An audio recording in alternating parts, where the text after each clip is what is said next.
Our community views us as, frankly, the old Dutch church. We've always had just a real traditional church service with very little flexibility and sometimes just not relevant to what's going on with the younger people and the culture around us.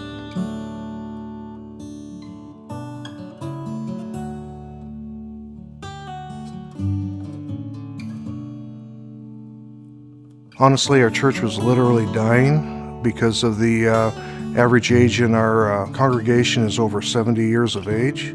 And we just weren't connecting well with our ministries that we're doing. Even though we had good numbers, we would have over 120 kids that do our VBS. Once a month, our food pantry would distribute to over 100 families. But we weren't seeing those people, going further and inquiring about church membership or anything like that, or even coming to visit us on Sunday mornings. Because of the increasing Hispanic population in our community, we're just having a hard time, frankly, communicating with them. And how do you get started on this?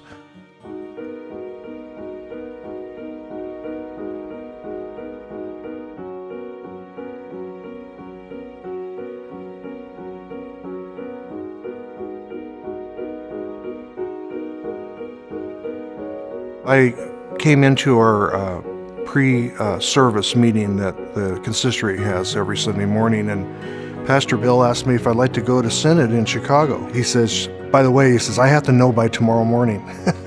So I just felt it was a God thing that put me there.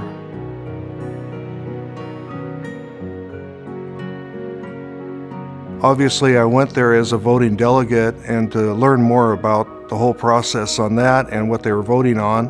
But I had a secondary agenda, and that was, what could I do for my little church here on the corner in Yakima, Washington, at East Valley Reformed? Every chance I had, I tried to network with people and find out what they do to differentiate their church from the other churches in the community. How are they different? And how do they connect to their community? I met an elder that came to General Synod. His name is Mark Van Comer. And Mark was telling me that in his community of Yakima, the Hispanic population was growing, and they had a lot of Hispanic people living in that community. I told him that we were struggling, we were having a hard time connecting. We didn't know how to frankly, break down the barriers between the cultures of our church and our community. And I say, sure, I can help with that, and that's part of my job in the RCA. So I went to visit them first. I have a meeting with their consistory. I preach at the church, and also I went to a classes cascade meeting to talk about that with the person in charge of church planting. And in one of the visits, I brought Frank along with me. We showed him around and gave him a tour of the facility and showed him the parsonage that was sitting empty for the last 8 years, and just told him that we thought that this might possibly be a great opportunity for Frank to move his family from Phoenix to Yakima and help us with this Hispanic church plant.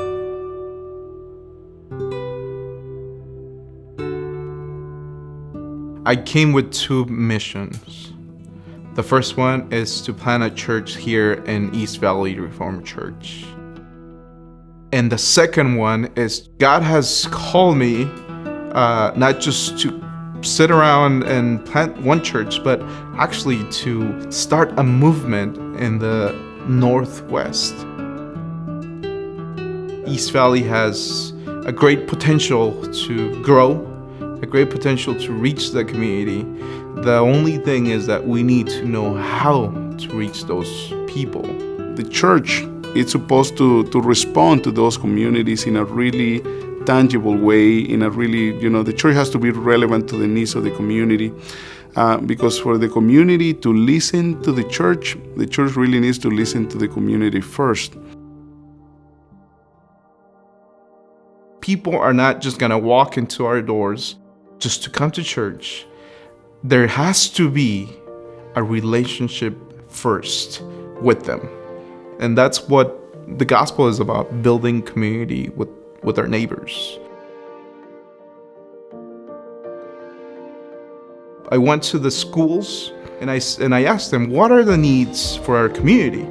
The three principals of those schools told me that the most need in the Hispanic community was ESL classes, English as a second language. So we started a program twice a week, and the people, it seems that they come to our class, and sometimes we feel like they don't want to leave. They want to be there, or they want to spend more time with us, or they want to learn more. And even some of them have said, hey, I want to go to your church. I want to be part of your church. Can you tell me when your service is? Because I want to be part of it.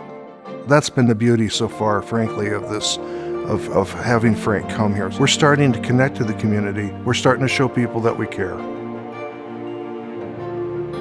We are now a mother church. And like a real mother, we have to nurture and support this child church and help them in any way that we can. Planting 50 churches in the next 5 years, it's a crazy idea. But I also want to say that it's a vision from God. It was impressive that I met Mark in June, and Frank was landing in Yakima in December. So it took only 6 months of conversations and different meetings for this to become a reality. I'd like to thank God for the opportunity to give this church another chance, and to connect through these fantastic people of great talent and great wisdom that have put this together for us. Thank you.